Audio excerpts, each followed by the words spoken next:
Okokuqala ukukhuluma egameni lingamengameli we-IFP ongakwazanga ukuthi abe khona kulo mhlangano obaluleke kangaka, okuwumhlangano we-Patriotic Front Party of Zambia ebizokwakha ubudlelwano kanye ne-IFP.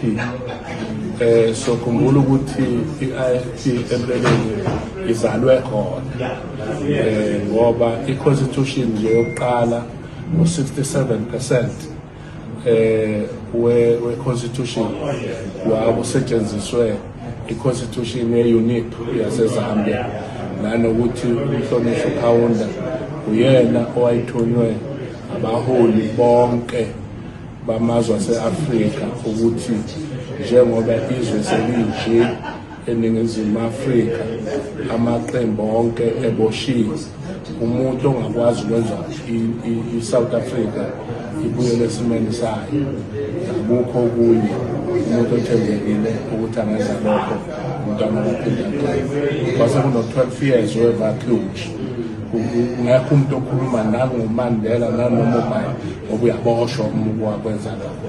Kodwa-ke umntwana ima eZambia naseTanzania kwabe sefica ukuthi kakuvele laba sebemlalela unyendlo olungelubi, kodwa lwalusho ukuthi ithemba selikuwo kaPhindandeni. Hamba kuyosungula a-membership-based organization ezovuza abantu ukuze kwazeke ukuthi izwe libuyele la abantu befisa ukuthi libe khona. Uyabona uma ngabe kuzosuka abantu baseZambia beze ku-IFP, le-IFP okunabanye nje abantu abayikala njengamazwe ophuthu, uyabona ukuthi ungazi lokho ukuthi i-IFP ijule kangakanani. Yilokhu budlelwano-ke sibakhayo-ke bokuthi sibe nama-ideas, umbono nabo basho wabo nathi sisho wethu ukuthi sibona ukuthi kunjani ngapha, sizobambisana, sizolekelelana, ukwakhiwa kwama-manifesto, nani nje esifuna ukuthi siyenze sizokwenza lokho senalokho kubambisana. Kodwa-ke kuyobe sokuqedelwa kahle uyena umengameli ongekho njengamanje, okuyena kokobe sekuhlanganisa kahle. Okube kuhle ukuthi bafike lapha nje bona bahamba nomengameli wabo okuyena ohola ithimba elisezingeni eliphezulu layo i-Patriotic Front.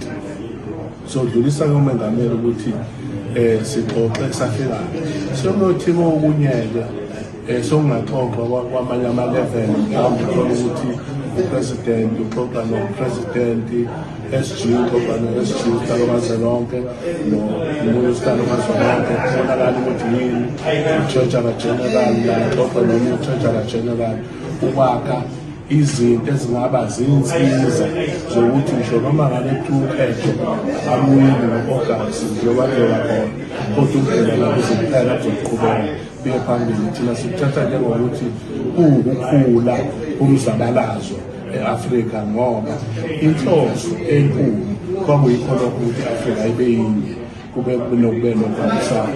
Uma kukhona into enjengale ukuthi singazange nje sibacele bathi bafuna ukusibona mbodi kwinto enkulu, bezeke lapha entabeni, wathi beze nje entabeni yasesiyoni lakhona bezothatha khona amandla okuthi bawine ukhetho. Okuhle kakhulu ngokuthi bazohamba beqhawe umntwana kaPhindandeni kusasa ngesine, bakwazile ukuthi bafike lapho umle khona badlulise, ngoba ngokomoya uyaphila. Ngakho-ke amandla bayowathola, bawubuyele emuva abengena kakhulu, kodwa-ke bonke sobe sesikwedlulisela uPresidenti uMhlonishwa uPhelekhosini Dlamini.